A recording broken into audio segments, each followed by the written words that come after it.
Okay, hello everybody, Gilligan Kruger 0829 here with another movie review.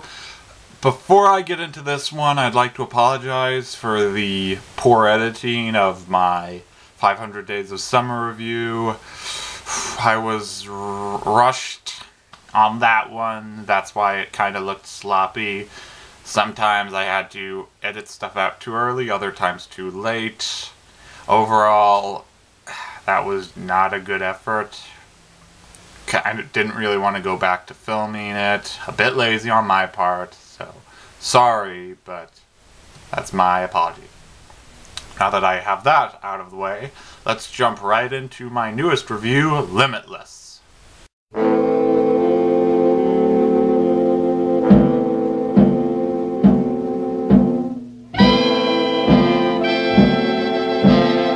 This movie starts with Eddie Mora, played by Bradley Cooper, about to jump from his apartment.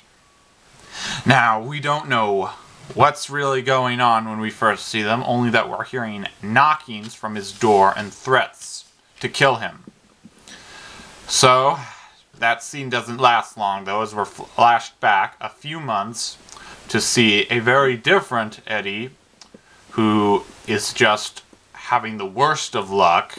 He's been dumped by his girlfriend, played by Abby Cornish. He's trying to sell his books, but that isn't going well. And he's even having trouble taking care of his rent at his apartment.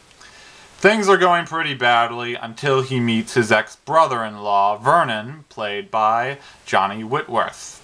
Though, every time I saw him, I honestly thought it was Jim Carrey. The guys look very much alike.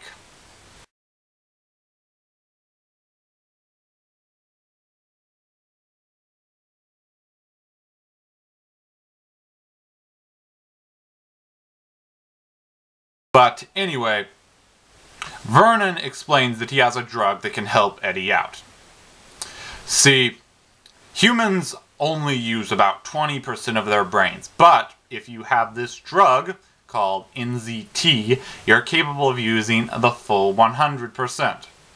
Eddie kind of doubts this at first, but takes a sample anyway. And already his luck is improving. He can think clearer, he acts smarter. You name it, he can do it. So, naturally, he wants more of this, so he goes to Vernon. But unfortunately, Vernon's been murdered since then. When Eddie leaves, though, he finds all of Vernon's stash of this drug, as well as a couple $100, maybe even $1,000. They don't really specify on how much, only they say it's a lot, tucked away. So, he takes this.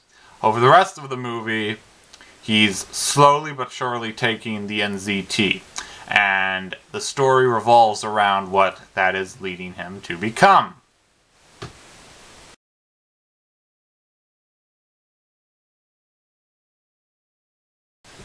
Now, while this is far from a great movie, it's definitely a very interesting twist to the action thriller genre.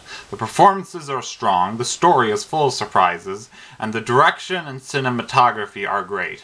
My favorite scenes involve Robert De Niro as a business mogul who sees Eddie as a tool to make billions. When I thought of it, it kind of reminded me of a more plausible version of the butterfly effect with Ashton Kutcher, where we start at a very hectic beginning, though we know it's going to become the near end, and then we see the events leading up to that. It's got quite a lot of interesting twists. Another thing I have to praise about this movie is the pacing, which sometimes it's slow, other times it's quick, but you're interested no matter what. So, there we are. There's a lot of good things off the bat to say about it. The movie's main flaw, however, comes with its ending, which I thought was a little bit silly and implausible, to say the least. I think the other flaw comes through the midsection of the movie, where we see a lot of things that, to me, they just didn't make sense. There's a character who's also described as an NZT user that constantly pops up and at one point even murders two characters while going after Abby Cornish's character. I didn't really see the significance of this guy all that much. Maybe it shows that NZT has driven him mad. I don't know. If you know, please comment, because I feel bad talking about the movie that way. Other than that, though, for the most part, a very solid movie, a very interesting action thriller. Again, strong performances and a very well scripted story. I also want to praise Cooper's performance, who I think this is one of the better movies I've seen him in recently. I'm thinking that if he has more movies this year, and well, we all know he's going to have at least one,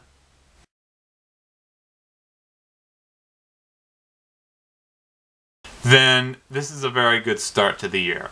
So, because of all these things, I'm going to give Limitless 3.5 stars out of 5. I found this to be a very interesting action thriller. I enjoyed it much, and I'm recommending it to anyone else. You can find all my movie reviews on my YouTube channel. If you have any movie you'd like me to review, comment in this video or on my channel. And until then, peace!